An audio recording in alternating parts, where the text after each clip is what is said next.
Kumusta mga brad? Ilang buwan na nga po nakalipas simula nung nilabas ang Yamaha NMAX Turbo doon sa bansang Indonesia na inaasahan nga din pong ilalabas dito sa Pilipinas ngayong parating na 2025. At alam naman natin na kapag naglabas sila ng bagong NMAX, maglalabas din po sila ng bagong Aerox. At yun na nga po ang nangyari ngayon. Nilabas na nila ang kanilang pinakabagong Yamaha Aerox Alpha / Turbo.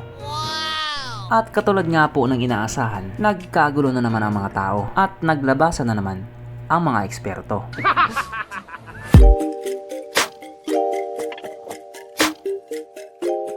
Pero syempre bago tayo magpatuloy, kung bago ka pa lamang napadpad dito sa aking walang kwentang channel, huwag ka na mag-subscribe.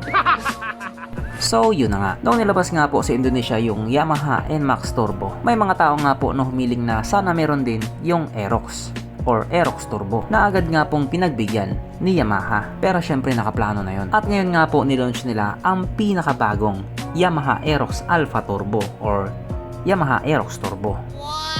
Pinakaunang reaksyon nga po ng mga tao, natuwa talaga sila kasi nga may bago na, may bagong problema, hindi, joke lang.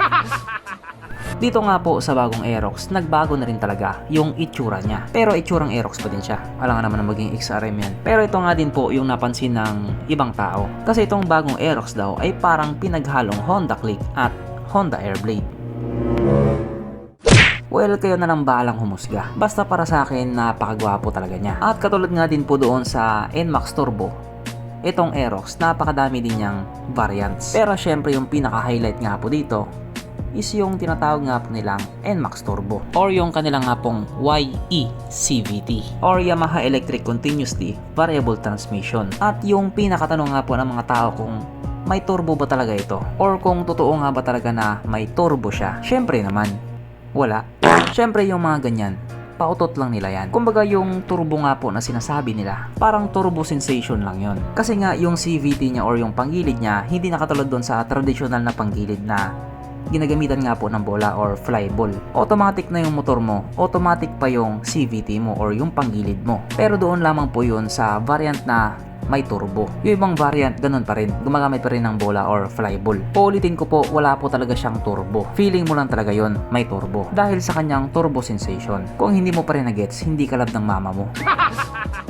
Kaya dahil dyan, pag-usapan na naman natin kung ano bang meron sa motor na ito at kung gaano nga ba talaga siya kaganda. So ito nga po ang bagong Yamaha Aerox Turbo na mayroong 155 cubic centimeter engine displacement, 4-stroke single cylinder, single overhead cam with 4 valves. Powered by blower technology, ng ibig nga pong sabihin mas pinalakas na makina at mas pinatipid sa gasolina. Syempre meron pa din tong VVA or variable valve actuation, fuel injected at syempre ito po ay naka-liquid cooled. Kaya hindi po siya panis sa Honda Click 125. Ang kanyang operation ratio 11.6:1. Pagdating naman po sa kanyang power, ito po ay merong 15.4 horsepower, 8,000 RPM, 14.2 Nm of torque at 8,000 RPM. At dahil nga po kalalabas pa lamang sa motor na ito, wala pa po tayong idea pagdating sa kanyang top speed. Pero syempre bibilis lang naman yan kapag nandito na yan. Ang kanyang tangke ay kaya magkarga ng 5.5 liters fuel ng capacity na medyo ikinadismaya nga po ng ibang tao. Kasi ganun pa din daw po yung tank capacity niya. Sana lang daw talaga hindi na malakas sa gasolina. Yes po, isa pa nga po yun sa mga complaint nila. Malakas daw sa gas yung Aerox nila. Pero malay natin, dito sa bagong Aerox matipid na siya. Ang sukat na niyang gulong 110/80/14 sa harap at 140/70/40 naman sa likuran. Syempre paras na nga po itong naka-tubeless. Pagdating naman po sa kanyang braking system, ito nagustuhan na rin talaga ito ng mga tao. Disc brake sa harap at sa wakas, disc brake na rin sa likuran. At meron din po siyang ABS. Yung sa harapan lang po. Naka single channel ABS lang po siya. O ayan, magrereklamo na naman kayo. Bakit hindi pa ginawang dual channel ABS? Yan pa naman ang sakit ng Pilipino. Hinahanap yung wala.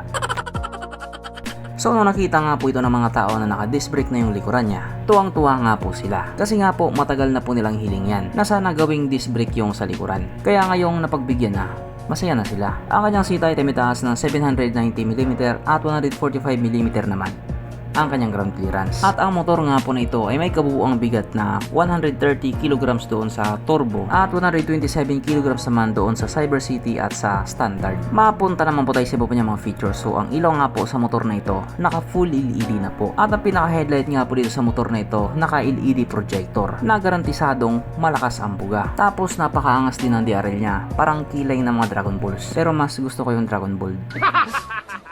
At kung dati nga po nasa baba yung signal lights niya, ngayon sinama na po nila ito sa pinakadulo ng kanyang headlight na para sa akin nga po okay na okay. Parang Mio Sporty. At ito pa isa sa mga pinakamatindi sapagkat ang kanyang gauge panel nga po ay naka TFT display na.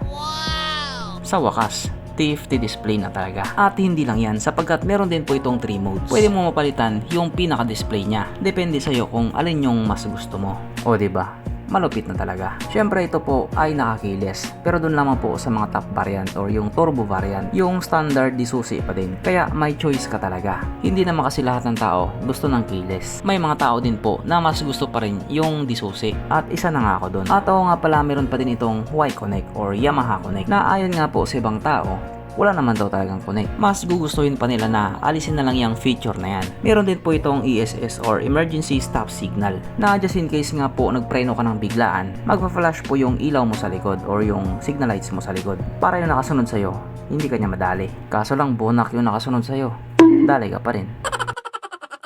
Syempre meron din po itong TCS or Traction Control System na just in case nga po dumaan ka sa isang kurbada at madulas na kalsada, kusa nga pong mag-a-adjust yung gulong mo sa likuran para hindi ka sumemplang. At syempre present nga din po sa motor na ito ang kanyang USB charging port na para kahit saan ka nga pumupunta hindi ka na mangangamba na baka malubat yung cellphone mo kasi nga manonood ka pa ng Pornhub.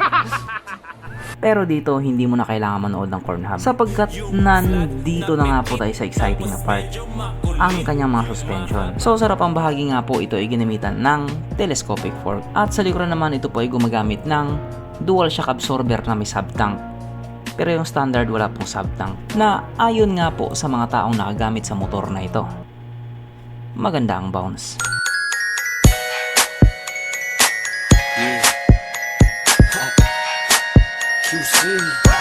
Syempre ano pa ba? Meron pang isa.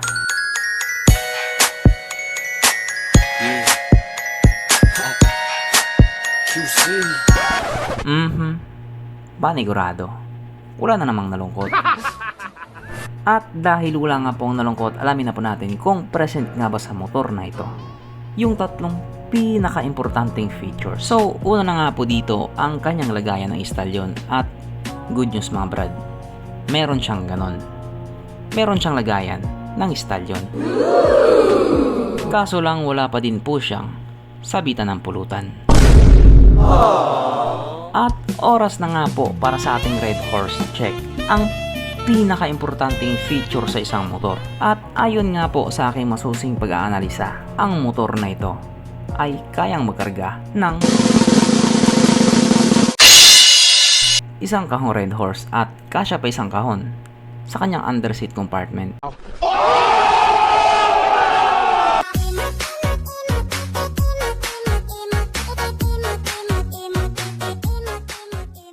So therefore ang motor na ito ay talagang recommended.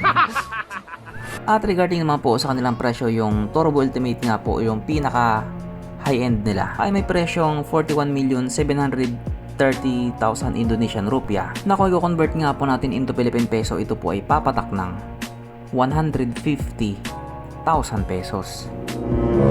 So kung doon pa lang sa kanila ganun na yung presyo niya, good luck na lang dito sa atin. Samantala yung standard naman ay may presyong 29,900,000 Indonesian rupiah. Na kung i-convert nga po natin into Philippine peso, ito po ay papatak ng 107,000 pesos.